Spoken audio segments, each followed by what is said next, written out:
sont les politicards. Quel est le regard que vous avez justement du contexte burkinabé en termes de liberté d'expression? On n'a jamais mené Norbert au tribunal parce qu'un article qu'il avait écrit était faux. Mais rares font de la politique.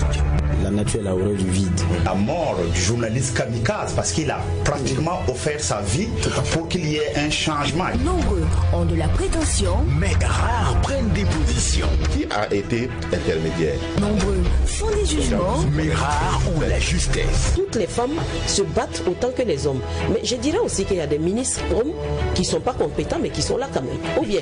Mais quand l'actualité devient l'objet... Normalement, la notion bien comprise de laïcité permet un équilibre des confessions religieuses à l'intérieur d'un espace républicain. Tous deviennent sujets. Sans la conscience de savoir que l'autre découle de nous, ça crée naturellement en vous un sentiment de paix et ça tue tout sentiment de guerre. Le tribunal de l'actualité, c'est du lundi au vendredi à 8h et rediffusé les mêmes jours à 22h. Le tribunal de l'actualité, c'est avec Loukman Sanfo, Bernard Boukma et Geoffroy Vara. C'est de lundi au vendredi de 8h à 9h, simultanément sur Watt FM 100.8 et sur Tree TV, la télé interactive, et rediffusée à 22h. Le tribunal de l'actualité ne condamnait plus l'info sans l'avoir jugé. Tree TV, la télé interactive.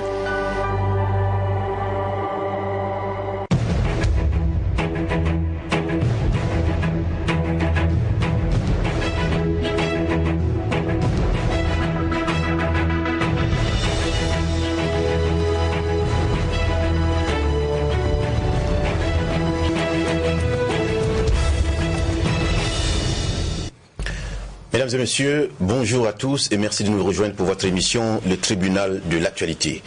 Que la force me soit donnée de supporter tout ce qui peut être changé et le courage de changer ce qui peut l'être, mais aussi la sagesse de distinguer l'un de l'autre. C'est une pensée de l'empereur philosophe Marc Aurèle à méditer en cette journée du 6 septembre 2019. Bienvenue au tribunal de l'actualité. Ce rendez-vous où sont jugés les faits majeurs de l'actualité entre approbation et condamnation, confirmation, vérité et dénégation. Je suis Loukman Sanfo, juste pour une présentation pour nos amis qui nous suivent en radio. Merci de nous suivre également à travers True TV, la télé interactive. Bonjour M. Bouma, bonjour Geoffroy Vara. Bonjour Président, bonjour Juge Vara, bonjour Madame, Monsieur. Bonjour Juge Bougma, bonjour Président, bonjour auditeurs et téléspectateurs. Merci à tous les deux d'être sur ce plateau du tribunal de l'actualité. Nous sommes vendredi, donc c'est la toute dernière convocation de la semaine. Et ce matin, nous devrions parler d'un autre problème capital à l'heure actuelle de la situation nationale. Malheureusement, les invités en question ne se sont pas présentés, ce qui nous oblige donc à nous prononcer sur les autres faits majeurs de l'actualité. Et ce matin, en premier lieu, nous allons nous intéresser à l'opération, cette opération donc lancée par la Direction générale des affaires immobilières et de l'équipement de l'État qui vise à assainir la gestion, on va dire comme ça, du patrimoine non financier de l'État. Il faut dire qu'après constat, il y a eu des véhicules, en tout cas de l'État, qui sont abandonnés dans des garages pendant de longues années.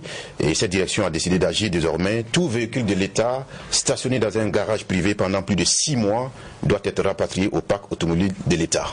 Quel jugement porter à cette initiative? Nous allons y porter justement un regard. Et puis, vous le savez, c'est l'information majeure pour cette journée. Le héros de l'indépendance du Zimbabwe, Robert Mugabe, alias Comrade Bob, s'est éteint à l'âge de 95 ans. Lui qui est pointé comme étant responsable de la déchéance économique de son pays. Il avait été chassé, vous le savez, du pouvoir par un coup d'État en 2017. Il s'est éteint. Nous allons y porter un jugement, un regard sur l'homme et en tout cas sa place dans une Afrique et dans un Zimbabwe, on va dire comme ça, que vous connaissez. Et puis dans la troisième partie de l'émission, on pourra porter un regard encore une fois sur cette violence xénophobe qui sévit actuellement en Afrique du Sud avec des réactions au niveau du Nigeria et d'autres pays. Bienvenue à tous et à toutes. On prend les avant-propos avec les juges au siège.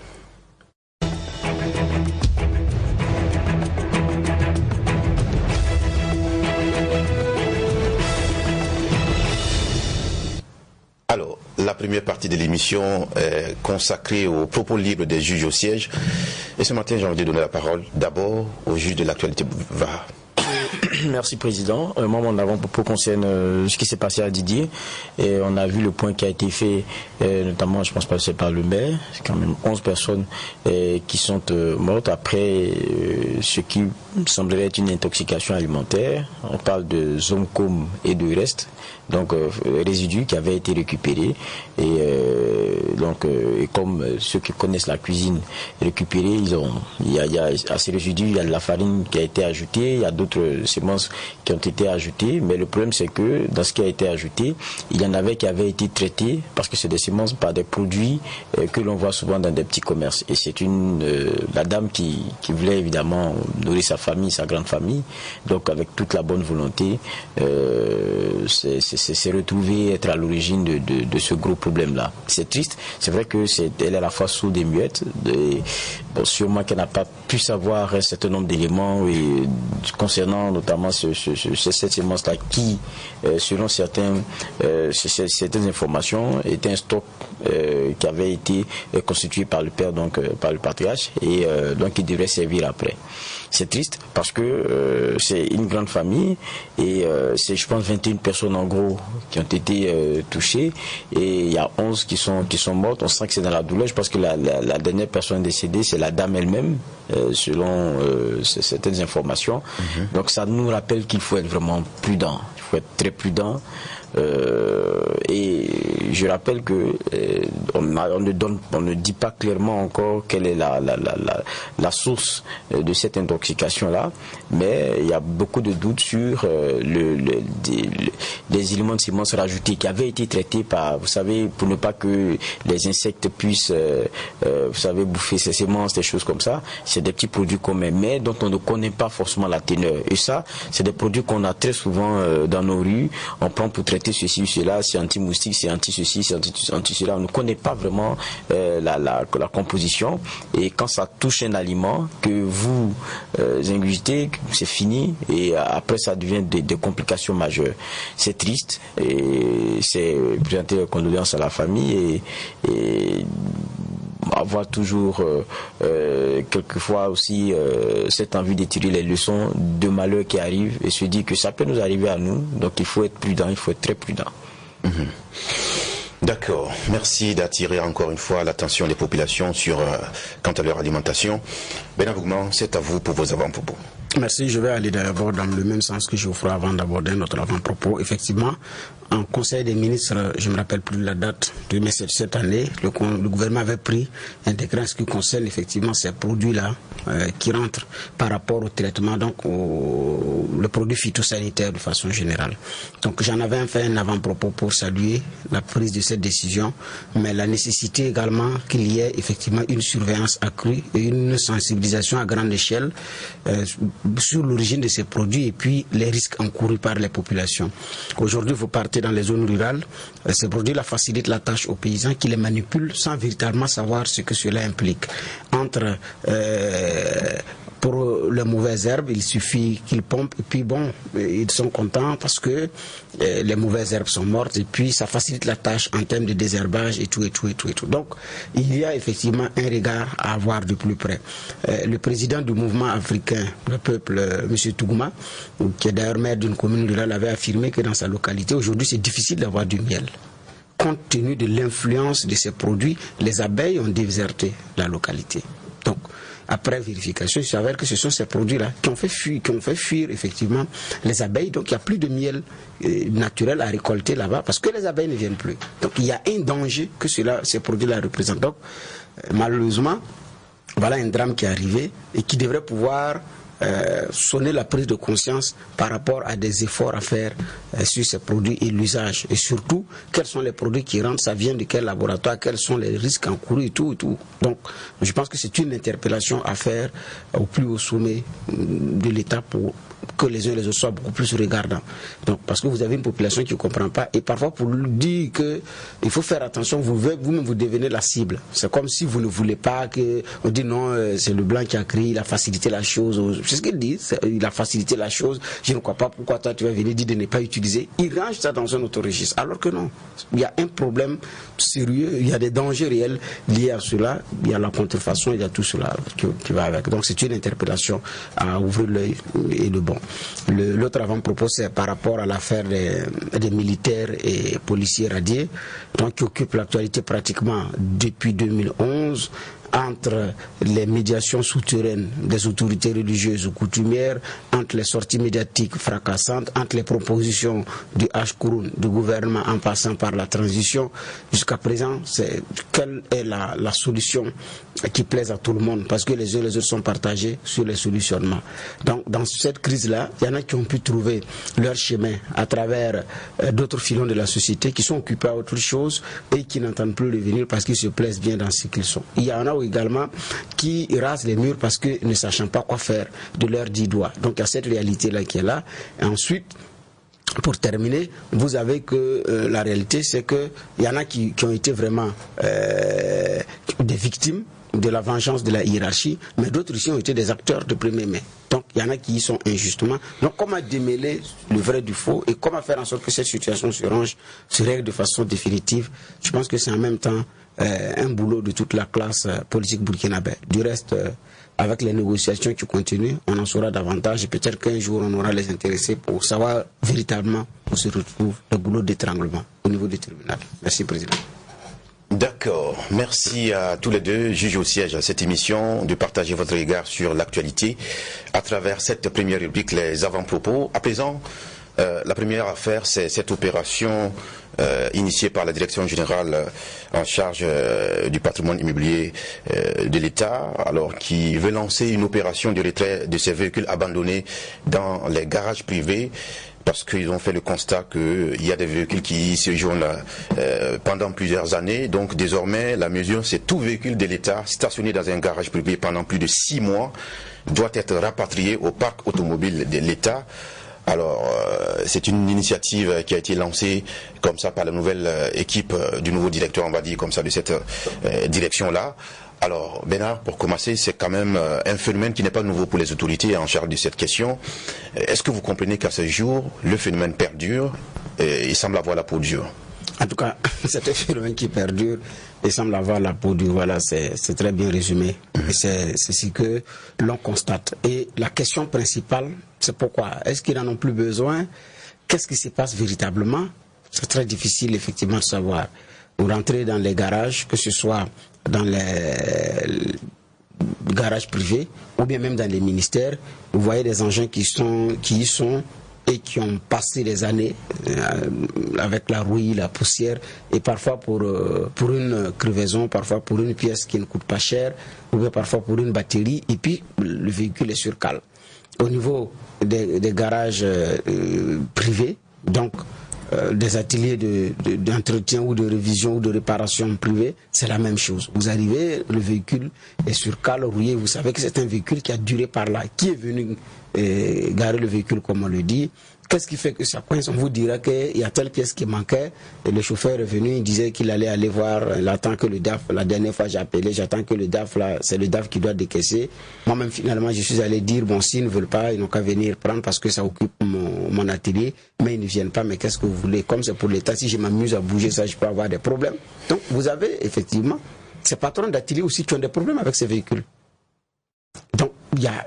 Qu'est-ce qu'il faut en faire? Je pense que c'est ceux qui ont en charge la responsabilité de régler ce problème-là, qui doivent pleinement et entièrement s'assumer. Donc celui qui envoie le véhicule va accuser le DAF va accuser la procédure qui est longue, à son directeur qui n'a pas encore validé, et puis peut-être que le DAF est parti ou bien le directeur a été remplacé, et puis à un moment donné, on n'a même plus les traces du véhicule. C'est le chauffeur qui sait qu'il a déposé ça, peut-être qu'il a été affecté ailleurs, et puis il sait que le véhicule à tel niveau, le chauffeur a poursuivi fatigué, à un moment donné, il n'en parle plus. De toute façon, il dira que ce n'est pas son véhicule, et là aussi c'est vrai. Et puis bon, c'est d'abord la négligence, et puis voilà, le fait aussi que ce n'est pas moi qui ai payé, ça ne me regarde pas, c'est pour l'État, c'est pas pour mon papa. Il y en a qui vous le disent en face, donc qu'est-ce que vous voulez à un moment donné? Donc il y a cette réalité-là qui fait que les choses stagnent. Donc je pense qu'il y a de la célérité à avoir dans le traitement de ce dossier-là. Et puis, bon, la nouvelle On donne plus de 6 mois. Bon, 6 mois même d'ailleurs, pourquoi? Pour réparer un véhicule, parce que la pièce doit venir d'ailleurs ou quoi. Et même pour ça, ça ne prend pas 6 mois. Pour les véhicules privés, la réparation prend combien de temps? Donc il faut, c'est déjà les questions de procédure. Quand ils donnent 6 mois, ils savent, c'est les questions de procédure et tout, parce que ça doit monter, ça doit aller à tel endroit, revenir à tel service pour être visé avant que ça ne vienne. Si tu t'amuses, on va dire que tu as détourné l'argent. On a des procédures qui nous rattrapent nous-mêmes. C'est ça, c'est cette réalité aussi burkinabé qui est là. On a des procédures suffisamment longues. Pour peu que vous soyez intéressé à un marché de l'État, vous allez savoir comment est-ce que les procédures sont longues et très parfois compliquées. Donc, il y a cette réalité qui est là. Donc, si moi-même déjà, même pour moi, pour la réparation, l'entretien d'un véhicule, qui doit être dans l'atelier de quelqu'un pendant 6 mois, même de mon point de vue, c'est beaucoup. À moins qu'il y ait un système de rémunération même de l'atelier, parce que c'est de l'espace que vous occupez, cette réalité qui est là. Pourquoi 6 mois? Peut-être que c'est pour pouvoir être... Mais s'ils vont même respecter les délais de 6 mois là, tant mieux. Est-ce que ce n'est même pas un coup d'épée dans le... On attend de voir. Geoffroy, à travers les explications de Bernard Bougouma, on a comme l'impression qu'il y a une sorte d'impuissance de l'État vis-à-vis de ceux qui sont bénéficiaires de ces véhicules qui l'ont en usage. Est-ce qu'il n'y a pas une sorte de vide juridique? Parce qu'on ne comprend pas qu'il puisse avoir dans un pays une direction qui s'occupe spécifiquement de ces questions-là et que malheureusement on a toujours ces failles, ces manquements-là. Moi je dirais même plutôt que les structures qui bénéficient de ces véhicules-là sont l'État. En fait, quand on prend du recul, c'est l'État qui n'est pas correct avec lui-même, rigoureux. C'est de ça aussi qu'il s'agit. Et quand on dit l'État, c'est tout le monde, hein, et c'est ceux qui sont à l'intérieur. Quand vous regardez, les textes sont clairs. Il parle d'un article 56 qui dit clairement que lorsque le véhicule est dans un garage privé, excédé 6 mois, il doit être rapatrié dans les garages de l'État. Il doit être rapatrié dans le parc de l'État. Donc, c'est un texte qui existe. Donc, si on va sur le terrain et qu'on retrouve des véhicules qui, depuis 2 ans, sont parqués dans des garages privés, c'est qu'il y a un problème. En fait, c'est un peu le souci chez nous. On a des textes, on ne les respecte pas et on vous enjoint de les respecter. Quand on viole des textes, il y a des mesures qui vont avec. C'est la seule façon de comment dire cela. C'est la seule façon d'éviter que ces textes-là soient enfreints et que il y ait un genre de non-punition là-dessus. Maintenant, en même temps, il y a plusieurs problèmes que cela pose. Quand ils ont fait la campagne, c'est pas la première. En 2017, ils avaient tenté la même chose. C'était 215 véhicules qu'ils ont pu obtenir. Et quand vous regardez encore pour 2019, je pense que si ma mémoire est bonne, c'est 109 véhicules qui étaient concernés. Il y a des lettres qui ont été envoyées aux structures qui sont concernées. 198 en 2018. Voilà. Donc, on leur envoie des notes. Je dis, c'est des gens qui sont déjà en posture de non-respect du texte. Donc, et ce qui est intéressant, la DGU dit derrière que il y aura un processus plus rigoureux pour les structures qui sont concernées par ce genre par ce laxisme-là. Et il parle de la nomination d'un d'un comptable non matière. Ça, c'est leur jargon. Donc, ce qui est intéressant, c'est que on voit quels sont les véhicules qui sont dehors, qui ne respectent pas le délai des 6 mois. On les rapatrie, on essaie de comprendre ce qu'il y a. Est-ce que on peut sauver? Auquel cas, les investissements seront faits. Si on ne peut pas sauver, ça sera vendu. Et puis pour les structures qui sont concernées, il y aurait une démarche plus rigoureuse. Et puis évidemment, on ne peut pas vous octroyer des véhicules, vous n'en prenez pas soin, et puis vous faites encore des demandes. Ça veut dire que ça, pour eux, ce sera un peu plus compliqué. Pour ces structures-là, pour elles, ça sera un peu plus compliqué. La logique, elle est bonne.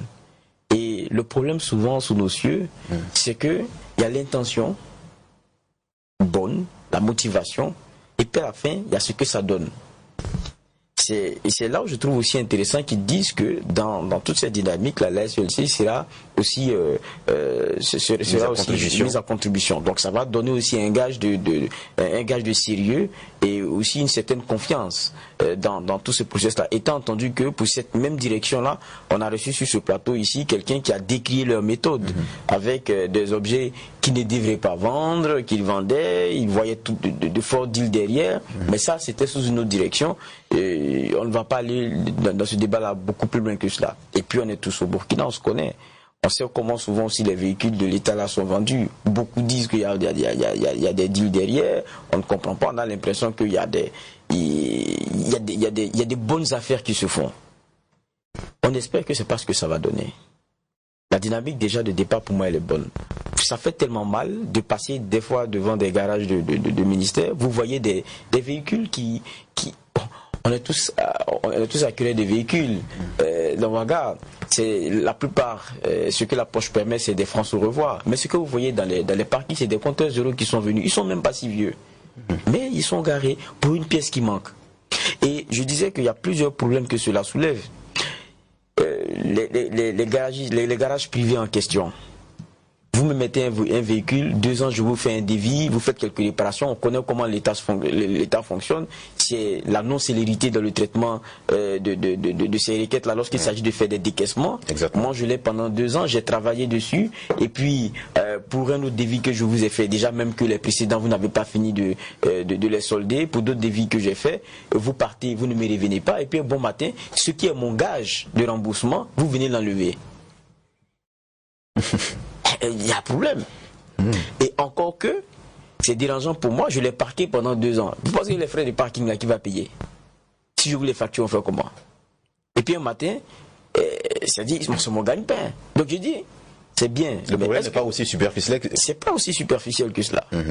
Donc, c'est vrai que l'État est toujours fort. Hein? L'État est toujours fort. Mais, il y a toujours raison. Mais à la vérité, il faudrait qu'on comprenne aussi que derrière, il y a aussi des privés dont on doit prendre en compte les préoccupations et la réalité et des dommages que cela crée pour eux. Enlever, c'est normal, mais qu'est-ce qui sera prévu pour eux? Parce que dans la communication que moi j'ai vue, j'ai pas entendu ces choses-là. Ils vont attendre jusqu'à ce que le véhicule soit réparé ou vendu pour être payé. Comment est-ce que ça va se faire? Ça aussi, c'est un gros problème. On va repasser la parole à Bernard. Quand on écoute Geoffroy, il nous dit que la logique est bonne, la démarche est bonne, mais est-ce qu'on peut avoir des résultats différents si la mesure elle-même semble identique aux précédentes fois? Parce qu'on dit qu'on va adresser on va dire une lettre administrative aux structures qui sont concernées, on va procéder à un regard des contrats de réparation avec les garages concernés également. Est-ce que tout cela peut avoir un résultat différent si on procède de cette façon-là? Justement, je crois que d'ailleurs qu'à un moment donné, les véhicules du parc automobile de l'État, il y avait un plan de gestion qui était en préparation selon ce qui a été dit. L'exemple rwandais aurait été inspiré les Burkinabés qui sont allés voir comment est-ce que le Rwanda s'est géré. Et donc, Mme Rosine avait effectivement dans son schéma là aussi comment est-ce qu'il fallait régler ces choses-là. Donc, mais aujourd'hui, où en est-on? Parce que de mon point de vue... Il faut rappeler que la mesure du Rwanda, c'est d'aller vers la suppression de véhicules de service, sinon la limitation. Voilà. Donc, justement, et cette gestion, de mon point de vue, allait pouvoir englober même les véhicules qui sont en panne, qui sont dans des ateliers, donc le tout dans un schéma global. Donc, de cette gestion des véhicules du parc automobile de l'État. Là, on entend jusqu'à présent, on ne sait pas si c'est fini, mais le schéma n'est pas encore fini, je ne sais pas. Les TAC, maintenant, il y a le problème de véhicules qui doivent être réparés. Moi, j'ai dit, en terminant mes premiers propos, c'était de savoir que ça ne va pas être un coup d'épée dans l'eau. Moi, c'est l'efficacité de la mesure. Voilà. Alors, celui qui vient laisser le véhicule, on dit, bon, pas plus de 6 mois, donc 5 mois, 20 jours, on dit, bon, écoute, dans quelques jours, ça va faire 6 mois, je viens chercher le véhicule. Ça n'a pas été réparé, les frais de parking sont à la charge de qui?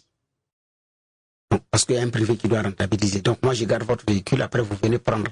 Et si vous changez d'atelier, moi, j'aurais gardé le véhicule pour rien. Alors qu'un diagnostic préalable que j'ai fait, est-ce que c'est sûr que ça va être réglé quand on sait que le DAF traîne les pieds, parce que c'est toujours le DAF qui a pointé du doigt, même parfois quand ce n'est pas le DAF. Donc il y a cette réalité-là qui est là. Maintenant, 6 mois, c'est pourquoi moi jusqu'à présent je me pose la question du délai de 6 mois pour attendre une pièce, ou bien c'est pour reprendre le véhicule totalement dans toutes ses dimensions, refaire. Je ne sais pas. Pourquoi même un délai de 6 mois pour une réparation? Parce qu'on a des procédures suffisamment compliquées. Est-ce que c'est pas mieux d'alléger et de voir ce côté procédure? Puisque le véhicule est payé sur l'argent du contribuable pour faire le boulot pour également le contribuable. Mais un véhicule qui est sur cale une demi-année, en quoi est-ce que ça a été utile la dépense pour l'achat du véhicule pendant tout ce temps qui n'est pas réparé? Et pour faire le service, on trouve quel autre véhicule pour faire le travail? Est-ce qu'on va louer des véhicules complémentaires pour compléter? Ou bien les travailleurs vont le faire avec leur propre véhicule? Et à quels frais et dans quelles conditions? C'est pourquoi je pose la question sur le délai de 6 mois. Si votre service a un parc de 10 véhicules, et puis il y a des véhicules qui sont en panne, s'il y a 4 ou 5 qui sont en panne, ils doivent attendre au moins 6 mois. Le reste, là, on fait quoi avec? Donc c'est pourquoi moi je pose la question de savoir pourquoi est-ce qu'il faut attendre 6 mois. Il faut préciser que les 6 mois, c'est pour faire le point des véhicules qui sont stationnés dans ces garages privés pour une durée de 6 mois. Et au-delà de cela, on va procéder au retrait. Je crois que c'est ça l'intervention. Non, en fait, c'est que je pense que l'article 56 qui a été évoqué dit clairement que le véhicule ne peut pas rester plus de 6 mois dans un garage privé. Exactement. Donc, si on est à ce délai de 6 mois, le véhicule doit retourner dans le parking de l'État. Pour moi, c'est ce qui est normal parce qu'on ne peut pas comprendre. Mais moi, je crois que ce que la DGAU fait, c'est très intéressant parce que je pense que selon ses prérogatives à elle, apporte une solution à un problème qui est plus global et que cette direction seule ne peut pas régler.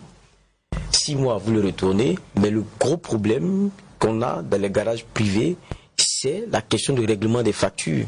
C'est parce que les procédés sont longs, sont très complexes, et à la fin, il y a des véhicules qui continuent de rester là-bas. Et puis, il y a aussi la question de la négligence.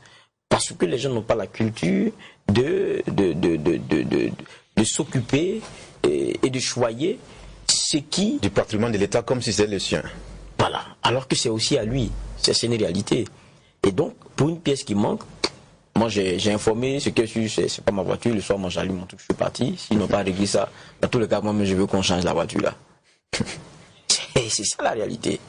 Et si on fonctionne comme ça, vous savez, tout ce qui est mécanique, une panne entraîne une autre, et puis après, ça devient beaucoup de problèmes. Et puis un véhicule qui, pendant longtemps, est garé, c'est beaucoup de problèmes encore que ça crée. Et puis, quelle sécurité on a lorsqu'on a des véhicules dans des garages privés, alors qu'on n'en a même pas fait l'inventaire de la réalité des pièces au sortir et à l'entrée. Il y a une réalité. À la fin, vous venez, un véhicule qui a fait 2 ans, vous n'allez pas trouver ses roues.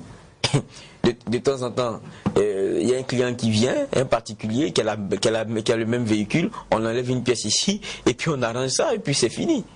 C'est ça la réalité. Donc je dis, il y a une rigueur peut-être à avoir, mais pour moi ça pose un problème qui est plus global. C'est comment est-ce que on voit la question de ces parcs-là. Les garages privés, c'est bien, mais est-ce qu'il n'y a pas une alternative? Est-ce qu'il ne faut pas bien penser, il faut pas repenser encore, la machine? Tout à l'heure, le cas de l'exemple rwandais initié par Paul Kagame, est-ce qu'il faut véritablement aller vers ce sens-là? Mais ça demande une réflexion. Et puis vous savez, derrière c'est aussi un modèle que vous voulez. Et puis quelquefois c'est même encore plus même une politique. Vous savez, si vous décidez de ne pas avoir de véhicule de l'État pour certaines fonctions ou quoi que ce soit, ça veut dire que le citoyen il est prêt à consentir quelque chose. Mais la contrepartie, ça sera quoi? Ou bien que ce sera des locations. Auquel cas, ça veut dire que vous voulez booster ce secteur-là de la location automobile. Donc, ça veut dire que derrière, il y aura aussi des mesures d'encouragement pour les entrepreneurs dans ce secteur-là. Et c'est de l'argent qui va circuler, c'est clair. C'est l'État qui va payer peut-être un peu plus, mais c'est derrière aussi de la création d'emplois, c'est aussi, comment dire cela, permettre à un secteur qui sera peut-être l'entrepreneuriat dans la location de véhicules de pouvoir aussi éclore. Mais ça va coûter combien? Parce que n'oublions pas que le plus important pour un État, c'est la question de rationalisation. Si ça vous revient plus cher d'acquérir des véhicules pour vous-même et qui peuvent durer dans le temps, de louer, pourquoi est-ce que vous allez vous mettre à louer si ce n'est que dans la stratégie, vous avez un pôle que vous voulez promouvoir parce que vous voulez créer de l'emploi, parce qu'il y a une industrie automobile qui est naissante dans le pays, vous avez peut-être eu des contacts avec des concessionnaires et qu'il y a des grandes marques qui vont commencer à être représentées chez vous. Si ce n'est pas peut-être cela derrière qui fait qu'il y a toute une grosse machine que vous voyez derrière, c'est toute une politique que vous voyez derrière, ça ne sert pas parce que ça serait jeter de l'argent par la fenêtre. C'est ça aussi la réalité. Le faire, copier pour copier, et je pense que c'est pas ça le plus important. C'est de savoir aujourd'hui qu'est-ce que temps nous coûte, est-ce que c'est pas trop onéreux, est-ce qu'il ne faudrait pas être plus rigoureux déjà dans les procédés qui sont les nôtres, les process qui sont les nôtres, et dans la gestion. Et dans la gestion, avoir aussi, quoi qu'on dise, des responsabilités bien fixées lorsqu'il y a du laxisme. Et puis évidemment aussi, si vous réchinez à sortir de l'argent, ça va donner toujours des véhicules sur cale. Ça, il n'y a pas 36 façons de faire. Et puis n'oublions pas, je disais quelque chose de très important. On nous dit oui, rigueur, il faut mais on oublie ces garages privés là. C'est des entrepreneurs. Et ce que je dis aussi, c'est des entrepreneurs. Donc dans le plan qui est en train d'être fait, il faut que les préoccupations soient prises en compte. Aujourd'hui, vous aurez beaucoup de garages qui ne veulent pas recevoir des véhicules de l'État parce qu'ils savent que vous mettez votre argent, c'est pas aujourd'hui que vous allez le retrouver. Donc ça aussi, pour moi, c'est à repenser et à prendre en compte. Et la dernière chose que je dirais, c'est symptomatique de ce qu'on a dans tous les secteurs privés où on travaille avec l'État parce que c'est le premier demandeur, quoi qu'on dise, et le premier pourvoyeur en termes de marché. La vérité, c'est que sa façon de régler ses factures est un poids pour nos économies. Ne permet pas aux entrepreneurs de pouvoir aller de l'avant. Aujourd'hui, on pose le problème des garagistes. Ça paraît, comment dire cela, comme ça un cas à part, mais ce n'est même pas à part, c'est à généraliser. C'est comme ça tous les secteurs privés. Nous, mêmes médias, nous sommes confrontés à cela. Combien de fois on rencontre, notamment les ministères, pour dire que payer les factures, ils prennent des engagements. Et le privé, ça a toujours été comme ça. Jusqu'au petit commerçant que vous avez dans la ruelle qui a obtenu son marché, il est content. Il boit son petit bissap le soir pour fêter ça, mais après, le bissap va fermenter dans son ventre, parce qu'il sait que ça sera encore des angoisses.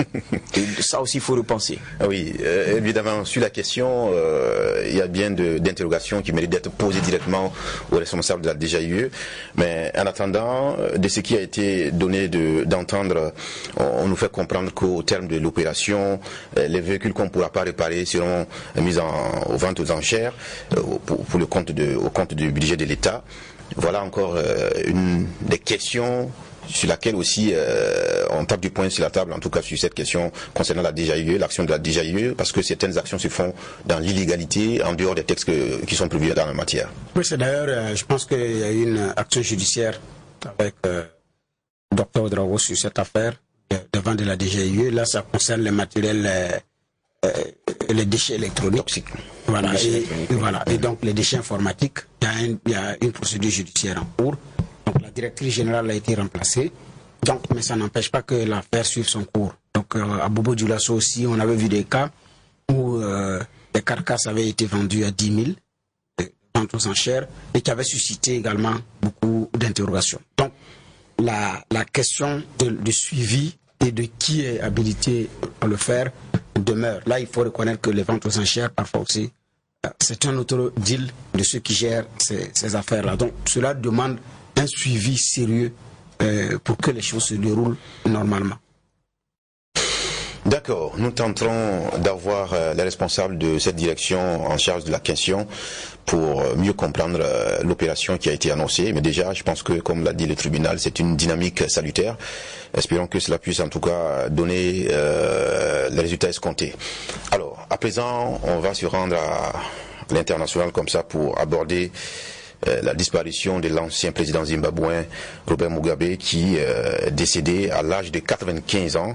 Donc ça a été annoncé par l'actuel chef de l'État Emerson, voilà, lui-même qui a annoncé ce vendredi au petit matin, il dit que c'est avec la plus grande tristesse que j'annonce le décès du père fondateur du Zimbabwe et de l'ancien président, le commandant Robert Mugabe. Et le commandant Mugabe était une icône de la libération, un panafricain qui a dédié sa vie à l'émancipation de son peuple. Sa contribution à l'histoire de notre nation et de notre continent ne sera jamais oubliée, que son âme repose en paix, a-t-il ajouté. Alors, une annonce quand même qui tranche d'avec l'image que Robert Mugabe quand même avait laissée après son renversement en 2017. Ben Abouma. Oui, et Robert Mugabe qui finalement est passé de résistant donc historique donc à la colonisation et qui a travaillé à l'indépendance de la Rhodésie du Sud, donc qui a connu également la prison, 10 ans d'emprisonnement. Et que, je crois, 1 an après, il y a son fils de 3 ans qui est décédé. Il n'a même pas eu la permission pour venir, ne serait-ce que pour les funérailles, et qui a été fortement marqué par cet épisode de sa vie. Et qui, après sa sortie de prison, à un moment donné, c'est plus ou moins ramoulé entre griffes, si on me le dit. Mais à un moment donné, il a été rattrapé par les vieux démons, parce que la réalité aussi, elle est là implacable. Donc, c'est ce qu'on a en garde de l'homme, donc du combattant, et à un moment donné, qui est passé du côté de ce qu'on appelle sur le continent africain des dictateurs, et personnages controversés à un moment donné. Donc, objet de raillerie parfois, et donc parfois surtout de violents critiques de la presse internationale. Et donc, quand il a quitté le pouvoir, pour certains, ce n'est qu'un dictateur. Certains ont passé outre, ou même ont carrément oublié les moments où Robert Mugabe s'est battu pour l'indépendance effectivement de son pays, où il avait fait 10 ans en prison, comme je l'ai dit. C'était des périodes très très très très difficiles. Alors aujourd'hui, c'est l'image du combattant, mais aussi de celui qui a mené une politique à un moment donné, une politique économique et une politique foncière qui a plongé son pays dans des crises économiques. C'est cette image-là même qu'on garde. Donc c'est tout ça qui fait Robert Mugabe. Il n'y a rien qu'on peut retrancher, il n'y a rien à y ajouter. C'est cette réalité également. Donc c'est ce personnage-là qui a le franc-parler et qui dit ouvertement ce qu'il pense à son interlocuteur, quel que soit son rang, de ce qu'il pense et de ce qu'il a envie de dire. Donc il y a cette réalité aussi qui est là. D'accord. Alors, Geoffroy on fait quand même le constat que depuis la mort subite de Jeune Arafat, beaucoup s'amusent à faire des comparaisons entre les morts les plus importants aux moins importants, on va dire comme ça. Robert Mugabe, un héros présenté plus tard comme un despote, qu'est-ce qui fait qu'on n'a pas cette émotion, cette vive considération depuis cette matinée-là? Bon, moi je comparerais même pas les deux hommes. Il y a un qui est artiste, musicien, et qui vivait une époque qui est bien différente et qui dans son contexte est très différent de ce que Mugabe et les luttes qui ont été celles de cet homme-là. Bon, c'est deux messieurs incomparables. Maintenant, Mugabe, ce que je retiens, c'est quelqu'un qui avait ses convictions et qui les a tenues, panafricaniste pour certains, grand combattant pour d'autres, mais en définitive dictateur selon une certaine opinion. Mais je dis souvent aussi qu'il y a une leçon, c'est que le pouvoir use. Le malheur de Mugabe, c'est d'avoir fait 37 ans quand même au pouvoir. Et ça, vous avez beau être, je sais pas, irréprochable, je suis convaincu que pour ces 37 années, c'est comme une course de fond. On ne peut pas finir sans transpirer. Et la transpiration, ça salit. Et à un moment donné, c'est ça aussi la leçon. Même quand on pense pouvoir apporter beaucoup à son pays, il faut savoir comprendre que d'autres aussi peuvent apporter. Et donc, il faut savoir se retirer. Mugabe, quand tout à l'heure Bernard disait c'est quelqu'un qui a apporté beaucoup et après a fait son beau aussi son pays. Moi, quelquefois, j'écoute, mais je ne partage pas forcément ce point de vue. Parce qu'on oublie aussi la réalité de ce qu'aujourd'hui, on est des chefs d'État qui sont dans l'obligation de faire des choix courageux pour leur peuple. Parce que il y a une réalité qu'on ne veut pas on ne veut pas aborder, mais parce que certains ont des connexions ailleurs, on vous fait payer pour quelquefois des dynamiques d'ajustement qui sont même de l'ordre naturel d'une justice que vous voulez donner. Quand vous prenez le cas du Zimbabwe, voilà un pays où les Noirs sont parqués dans ce qu'on appelle des réserves, qui sont les parties de terre les moins intéressantes en matière de culture, et les autres sont dans les mains d'environ 4000, je pense 4300 ou 4800 grands propriétaires qui pour la plupart sont des blancs et qui exploitent ces noirs-là, qui viennent juste travailler dans leur plantation et continuent dans leur misère chaque soir. Et Mugabe, dans sa lutte, c'était pour casser ça. Et c'est comme ça qu'il est venu. Il a porté cet espoir-là. Mais il a eu cette grandeur aussi en venant de ne pas faire payer à Smith et compagnie, ceux qui étaient là avant, toutes les meurtrissures qu'ils ont fait vivre à ces Africains, à ces frères Mugabe. C'est ça la réalité.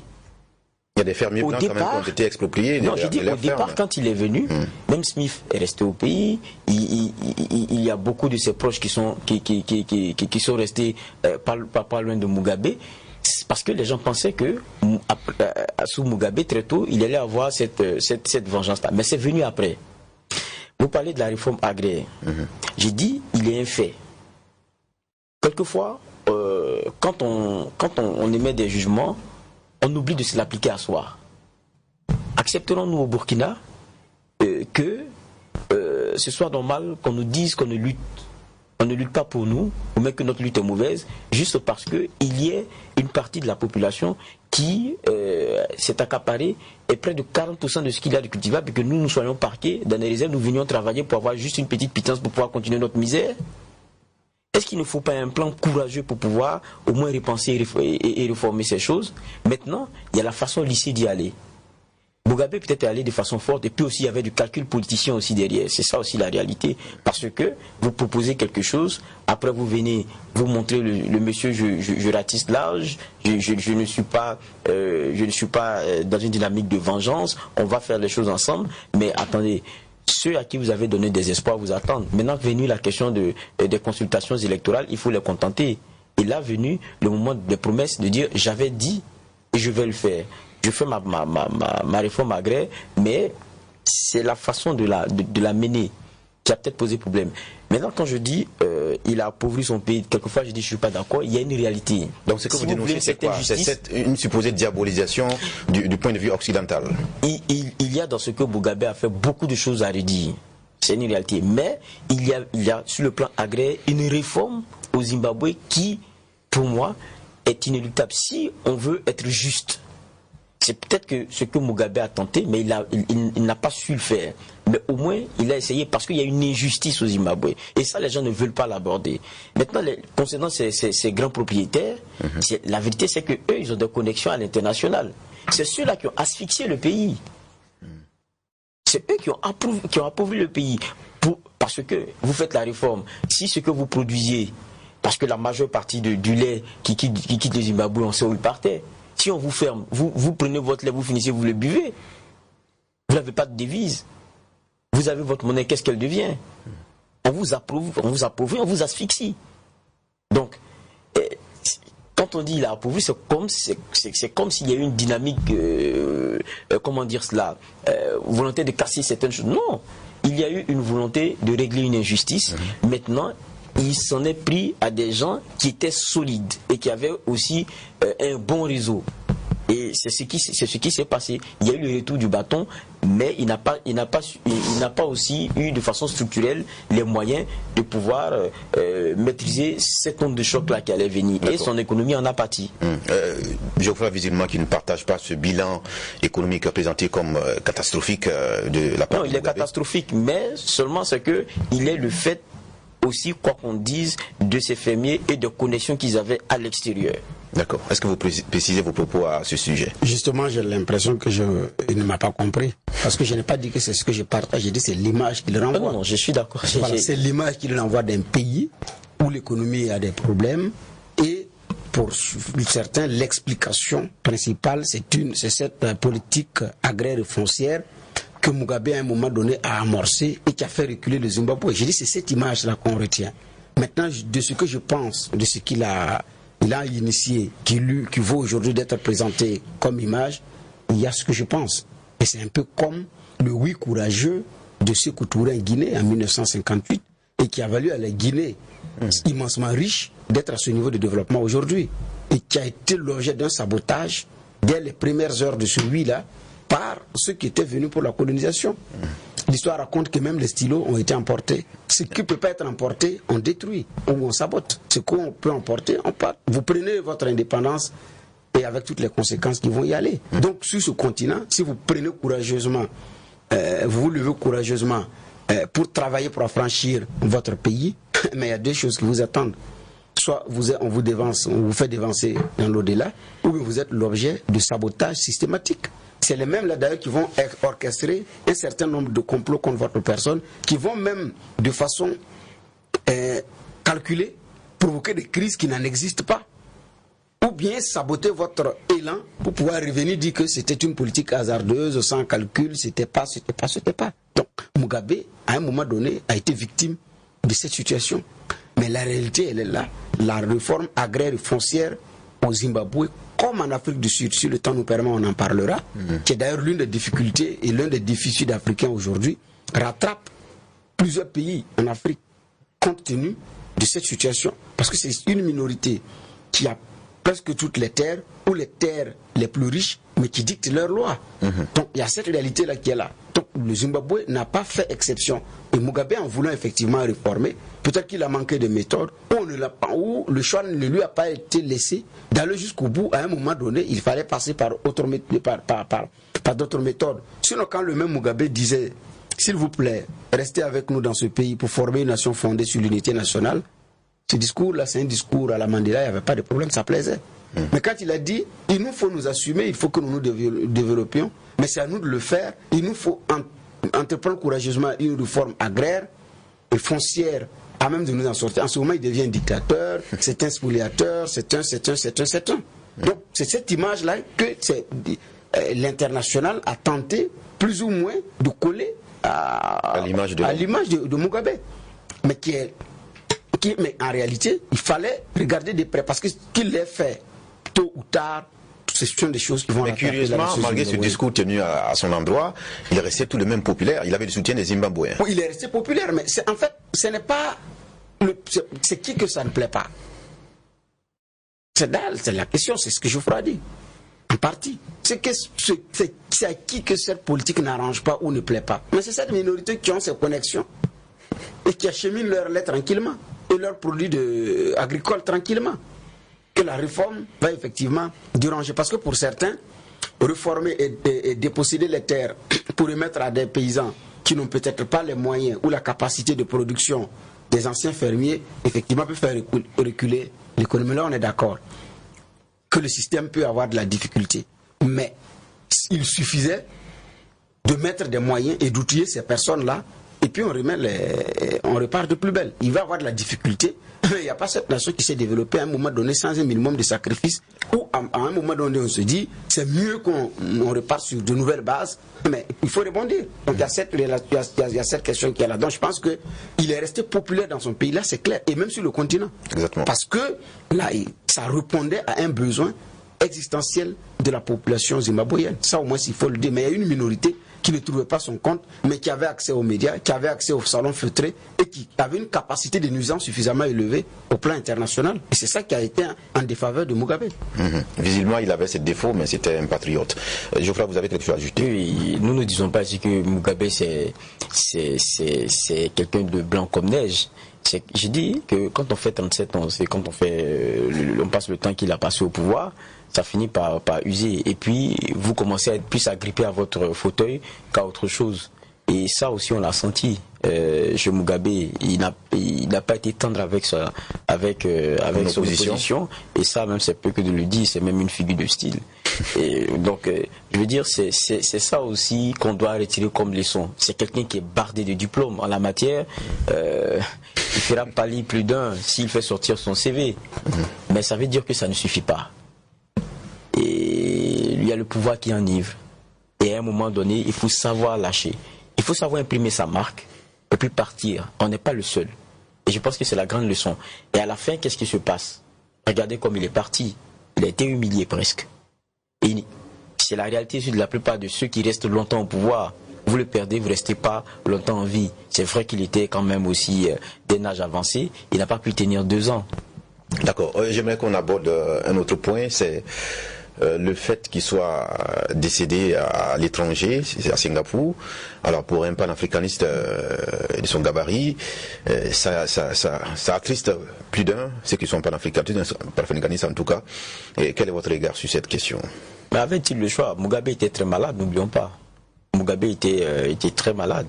C'est ça, quand on pousse la machine trop loin, le corps a ses limites. Et c'est comme ça, le pouvoir ça use, et à un moment donné il faut savoir décrocher. Il était malade avant même de démissionner, et quand il a démissionné, c'est clair qu'à cet âge-là, les soucis et les angoisses ajoutent forcément aux problèmes que vous avez déjà de santé.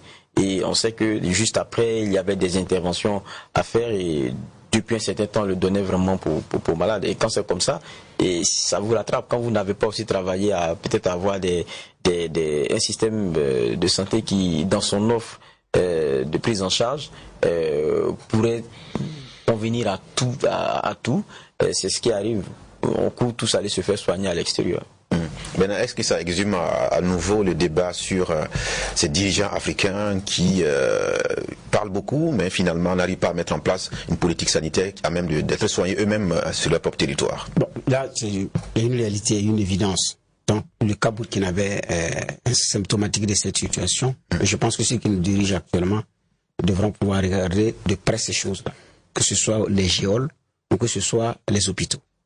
Donc, effectivement, que le plateau technique zimbabwéen ne permette pas à Mugabe de se soigner sur place et qu'il doit aller le faire ailleurs, effectivement, c'est sûr que c'est présenté comme l'un de ses échecs également. N'avoir pas pu travailler dans ce domaine-là pour que les uns et les autres puissent se soigner dûment, dans des conditions favorables et à un coût accessible, parce qu'il y a effectivement ces choses-là qu'il faut mettre ensemble. Donc, c'est un défi du développement, c'est un défi également qu'il faut savoir relever.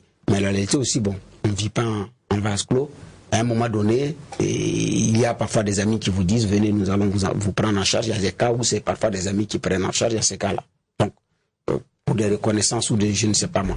Mais il reste que sur le continent africain, en dehors des pays, en dehors de certains pays qui tirent leur épingle du jeu, le reste, les uns et les autres courent pour aller se soigner de leur côté et puis revenir. Vous regardez, même le géant nigérien n'échappe pas à cette situation. Papa Goslo a fait combien de temps de l'autre côté pour se soigner avant de revenir, le puissant Boari. Donc il y a cette réalité-là du continent africain. Et je pense que les dirigeants sont interpellés à faire mieux en ce qui concerne les questions de santé et d'éducation. J'espère bien que cette phase n'est pas tombée dans l'oreille d'un sourd de tous ceux qui nous suivent à travers tout le continent. En tout cas, ça a été notre note marquée, cet instant consacré à la disparition de Robert Mugabe, l'ancien président zimbabwéen, pour qui l'actuel président l'a rappelé, un homme qui a travaillé pour son peuple et son œuvre ne sera pas oubliée. On s'arrête là malheureusement pour question de temps. On va vous retrouver lundi pour l'autre sujet d'actualité. Merci au juge de l'actualité Geoffroy Vaha. Merci à Bernard Bougma également. Merci à toute l'équipe de réalisation, à la fois à la télé qu'à la radio. Et merci à vous qui nous faites l'amitié de nous suivre du lundi au vendredi. Et on vous retrouve donc lundi pour d'autres sujets d'actualité comme annoncé. Que la paix nous fasse la guerre, que la guerre nous fasse la paix. Au revoir.